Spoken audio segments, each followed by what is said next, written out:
ঢাকা ময়মনসিংহ মহাসড়কের পাশেই রয়েছে সড়ক ও জনপদ অধিদপ্তরের জায়গা। তবে অভিযোগ উঠেছে অধিদপ্তরের জায়গা দখল করে অবৈধ মার্কেট নির্মাণের। মার্কেটের দোকান বরাদ্দের নামেও হাতিয়ে নেওয়া হয়েছে প্রায় অর্ধ কোটি টাকা। মাস ঘুরলেই ভাড়া বাবদ আদায় করা হচ্ছে লক্ষাধিক টাকা। শুধু তাই নয়, এসব অবৈধ স্থাপনা উচ্ছেদ করতে গেলে বাধার মুখে পড়তে হয় সড়ক ও জনপদ অধিদপ্তরকে। এমনই ঘটনা ঘটেছে ঢাকা ময়মনসিংহ মহাসড়কের টঙ্গী এলাকায়। বিস্তারিত থাকছে ইস্তেয়া কিস্তির বিশেষ প্রতিবেদনে। ক্যামেরায় ছিলেন নূর আলম। ঢাকা ময়মনসিংহ মহাসড়কের টঙ্গীর আউচপাড়া মৌজার শৈলারগাতি ও হিমারদিঘি এলাকার সংসর উদ্দিন মার্কেট খালি চোখে দেখে বোঝার উপায় নেই। টঙ্গী শিল্প অঞ্চল জোনের সড়ক ও জনপদ অধিদপ্তরের অধিগ্রহণকৃত জায়গা এটি। 60-এর দশকের শুরুতে টঙ্গীর আউচপাড়া মৌজার শৈলারগাতি ও হিমারদিঘি এলাকায় পরিকল্পিত শিল্প জোন গড়ে তোলার লক্ষ্যে 7 বিঘা 17 কাঠা আধা শতক জমি সহ আশেপাশের জায়গা অধিগ্রহণ করেন তৎকালীন ঢাকা ইমপ্রুভমেন্ট ট্রাস্ট। এ সময় সড়ক ও জনপদ অধিদপ্তর শিল্প কারখানাগুলোর পরিবহন, পার্কিং ও সড়কের যান চলাচল স্বাভাবিক রাখতে প্লটগুলোর সামনের জায়গা অধিগ্রহণ করে। তবে টিম 9-এর অনুসন্ধানে উঠে এসেছে তৎকালীন সময়ে শমশির উদ্দিন নামের এক ব্যক্তি সরকারিভাবে জমি অধিগ্রহণের পরে নতুন করে অবৈধভাবে এই জায়গার কাগজ করে গড়ে তোলেন নিজের নামে মার্কেট। আর এই ব্যক্তির মৃত্যুর পরে তার পরিবারের 6 উত্তরাধিকারী এখন এই মার্কেট পরিচালনা করছেন।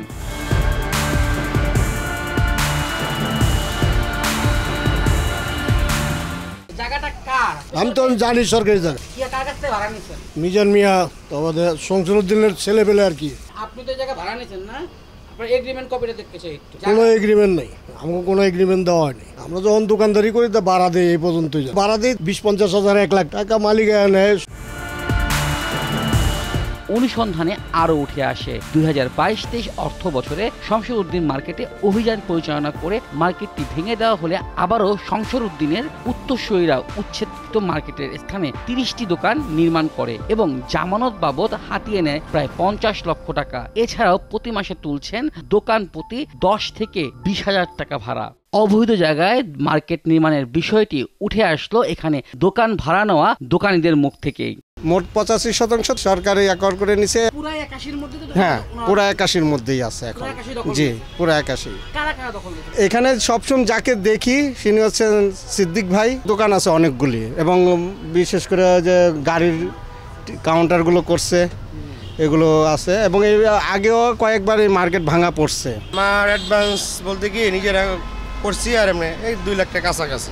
আপনি কত টাকা অ্যাডভান্স দিয়েছেন? প্রথম যখন নিয়েছিলাম তখন হলো 50,000 অ্যাডভান্স দিয়েছিলাম। প্রতি মাসে আমার মনে করেন 7,500 টাকা ভাড়া। বিদ্যুৎ বিল আলাদা, পানির বিল আলাদা। আমরা যতটুকু জানি রোড সাইড হাইওয়ের জায়গা পুরোটা রেকর্ডে নাকি ওদের নামে উঠে গেছে, মালিক পক্ষের কথা। রোড সাইড হাইওয়েরা এটার বিরুদ্ধে নাকি এরা মামলাও করছে। শমসুরউদ্দিন তো নাই, মারা গেছে। ওনার ওয়ারিশ আছে, 4 মেয়ে 2 ছেলে।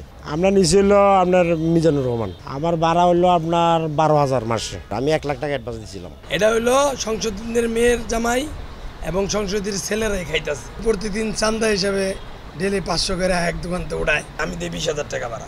আমি এখানে অ্যাডভান্স দিয়েছিলাম না 5 লাখ টাকা। আরেকজনের ওই যে কাঠের দোকান, ওরও 5 লাখ দেওয়া আছে।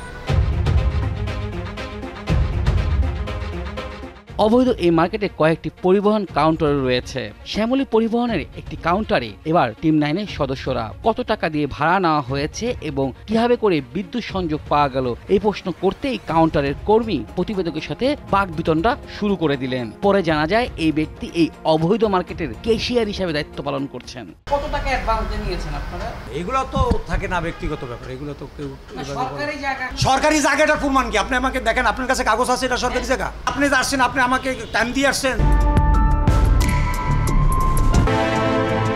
অন্যদিকে সম্প্রতি সময় সড়ক ও জনপদ অধিদপ্তরের নজরে বিষয়টি এলে অবৈধ এই মার্কেট সরিয়ে নেওয়ার নির্দেশনা দেওয়া হলে উচ্ছেদ অভিযান বাধা দেওয়ার লক্ষ্যে মার্কেট সংলগ্ন নামাজের স্থান থেকে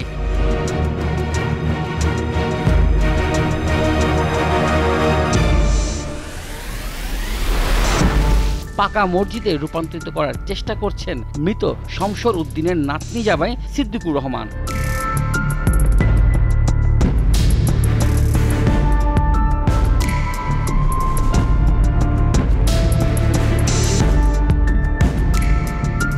এ বিষয়ে স্থানীয় কাউন্সিলরের সাথে কথা হলে তিনি ক্যামেরার সামনে কথা বলতে রাজি হননি, তবে খুদে বার্তা জানিয়েছেন, সরকারি এই জায়গা সম্পর্কে আমি কিছু জানি না। যদি সরকারি জায়গা হয় তাহলে সরকার উচ্ছেদ করে নিয়ে যাক, মার্কেট উচ্ছেদ করা আমার কাজ না।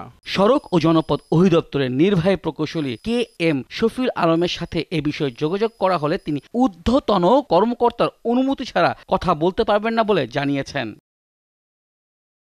ইশতিয়াক ইশতি, চ্যানেল 9, ঢাকা।